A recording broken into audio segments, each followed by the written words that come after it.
Hey everyone, Jamie Pate here, and welcome to this video. Today we're going to combine what I am pretty sure we all, in some way, shape, or form, love.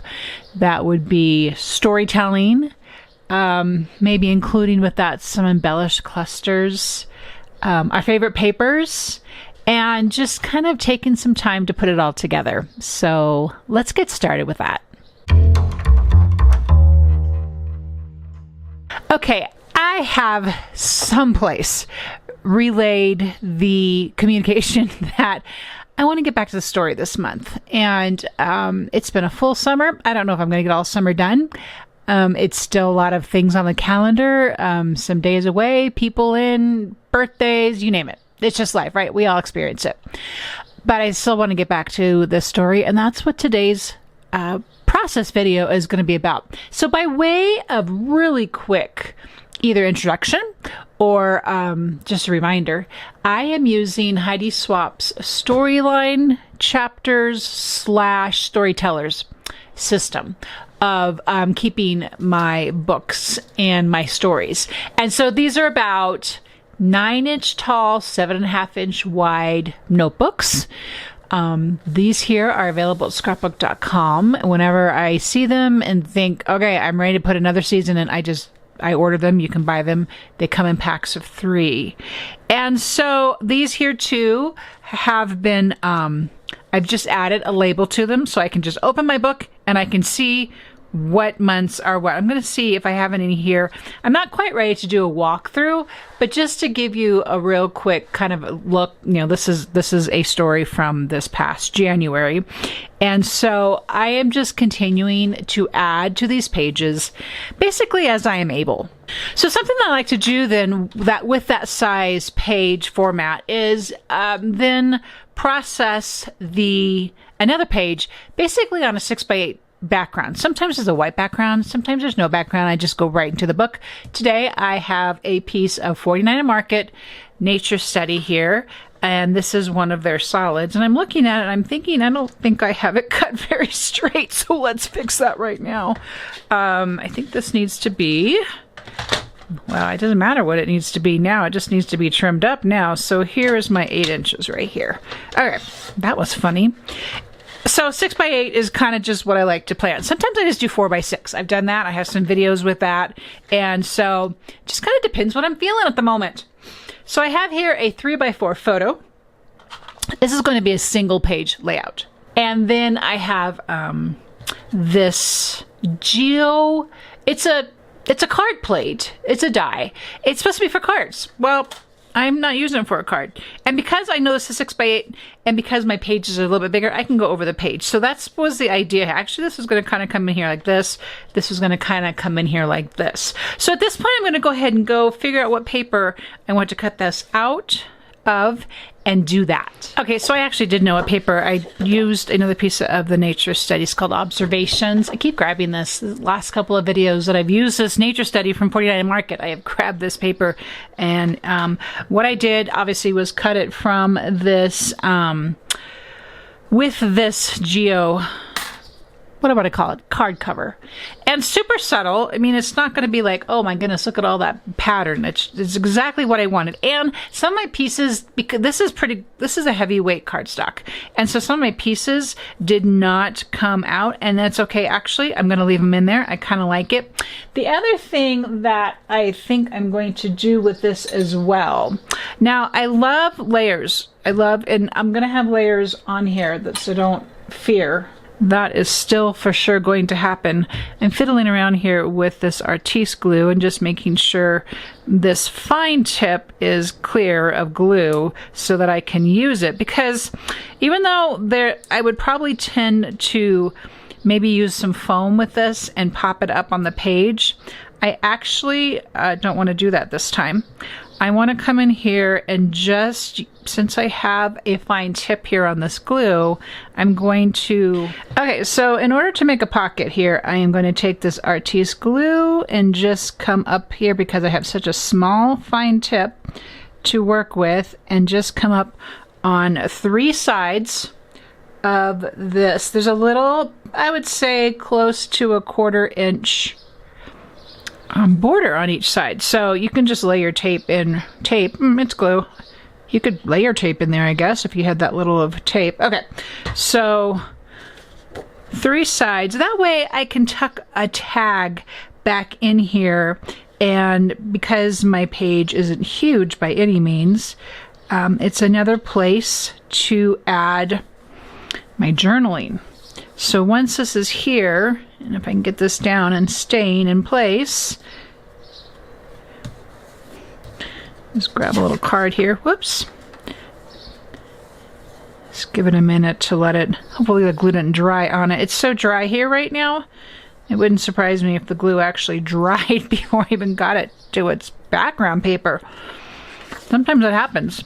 So, see, I can tuck that in there, which is super cute because then it kind of sees through, right? So then, of course, what I'm going to do with this one. With this, I will grab some foam. Oh, but you know what? We're going to have to be super careful here. Nope, we're not going to do that.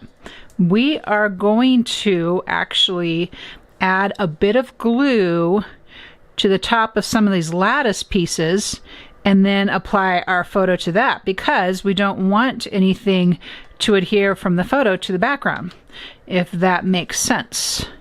So we're just gonna make this part a little bit flatter than maybe how we would normally craft these pages, and we're gonna be good with it. Okay, so the next thing I'm gonna do here, I have this 12 by 12 rub-ons. Now I haven't used the 12 by 12s as much. Oh, and I hope I have enough room. Let's see if I give myself enough room. But today we're going to cut into, like, literally these rub-ons. Right here in the middle of this page, I want the curious. And I should probably be cutting towards me so I can see where my paint splotches are on this rub-on. I am having all the troubles today. And that way I can still include them on my page and not just cut through them. It's the thing, you gotta kind of want to go round on these unless you're maybe adding this to an edge. If some of the paint splotches on this one do indeed go over the edge, I'm fine with that. But I don't want to cut them off before I've even had a chance for them just to kind of naturally go over the edge. So now that I have all this in place, I'm going to see how this fits. Because I want the word curious to come in. It's about the length of my background lattice piece. It's going to go over a little bit, but that's okay. It's actually kind of helping me line up where I want this to live. Whoop, let's get back on here. And I'm going to use my backer paper here behind it because I don't want the rub-on to go onto my mat. So it can kind of be difficult to take off these mats. So here we go. Oh, I think I'm liking that already. I'm going to come around this way. That's in place. The nice thing about these rub-ons is they're forgiving while you're trying to figure out exactly where to put them. And so these will then for sure have a lot of layering aspect going on with them because they're going to kind of come up here on my card cover cutout and going to kind of come back inside here. So this is kind of fun. I don't really think I planned for this to happen, but that's okay. It's definitely a happy accident, and I love when that happens. Oh, this is cool because this is part of the piece that didn't cut off in the background, and now it's kind of layered over it. Well, this is cool. This is fun. When you're using these larger rub-ons, they really do kind of take up a nice piece of real estate. They give your pages a lot of impact that I'm finding. Actually, I might have used a title. Now that I say that, I might have used a title on another page one other time. And I do really like that. Let's see if we can get this up here. Here we go. So you kind of want to hang on to pull up a piece as you're done, but then don't completely pull it up because you might not have that rub-on in place yet. So we're going to fiddle around with that for a minute while we're making sure that the image is actually on our background as we intended for it to be, right? So let's make sure that's in place there. So far, so good. And just take your time with it. I mean, there is like no easier way. I mean, you couldn't stamp this quickly, a background like this. And you know, I'm here for the stamps, but when we can have like this kind of large scale impact on a background, it's just terrific. Almost done here.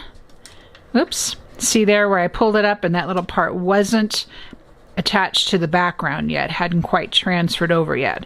And I think we are good. And then I kind of like to go over, just make sure all the sticky parts are unsticky. If I've got some parts that are hanging over the edge, I just fold them over. They'll adhere to that, and it doesn't matter because I'm not going to be seeing that side. Let's see something. Let's see if we need to come in here and kind of manipulate this. Well, my tag's going to kind of be right there, so it's not even going to matter that that's there. Super cool. Look at how that turned out. Oh, I love it. I love it. Okay. Now, the next thing I want to do, I think I've talked about these Cozy Foliage, brand new foliage dies. I mean, they're super in time for fall. There's some wintry kind of imagery here as well. But today we're going to use this for just our hike page. And something I've been playing with, I just been playing with a lot of backgrounds lately. I have a post on my blog that kind of shares how this idea goes. And so basically what you're doing is you're inking a background, you're stamping it, you're adding stencils, and then you're die cutting it. And it's just, to me, it's so fun and satisfying. I'm probably going to need to actually do a video on how I'm doing this. This is just a really small piece that I did here. I have been doing larger pieces in my art journal, and actually there's some flowers that I die cut. They're actually in the gallery at ScrapbookCom. So I am going to go cut these. All right, I have indeed cut these with the foliage dies, and I'm kind of taking a little bit of chance, hoping this does work with this page. I was trying, one of my goals for this page was to bring the brights in. August, to me, I just really want to celebrate some bright imagery and colors. And so I'm like, oh, am I going to be able to pull this off with nature study that is just so beautifully subtle and doesn't necessarily need a lot of bright colors? But I think I don't hate it. I don't think I hate this. I think what we're going to do here is, what I like to do is grab my yellow, it's like a temporary dot runner, and to just kind of put elements in place until I know for sure where I want them to live. I do think I want this one to come down here like this. So I am going to add a little bit of adhesive back here. That way they're just not flopping all over the place. And then I just got to figure out how I want this to go. Does it go underneath? Oh, it might just go underneath there. I might even cut it, because I don't mind at all that it overlaps. That's kind of what I was wanting to go for here, is just kind of this whole overlap kind of a vibe here. I'm just trying to figure out where to put this in so that I still have the length, but oh yeah, that works. Ha!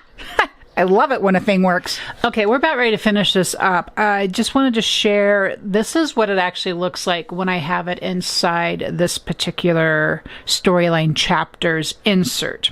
And so the reason why that was kind of important to share, I still don't think my page is straight. I'm looking at it. I do not know what I was drinking when I cut this page, but I've never claimed to be a good page cutter, paper cutter. I've said it before on here. I can't cut a straight line to save my soul. Okay, the other thing I thought was going to be super fun, and this is going to kind of help kind of cover up our loose ends here on this little tiny cluster, and that is this quote, "Blessed are the curious, for they shall have adventures," which I thought was absolutely perfect. I just have all these Tim Holtz quotes in here dying to be used. So I am super excited how this turned out. I will probably add just a couple more things. I use the grid ledger paper for my tag, and it just is going to need a little probably tie off there.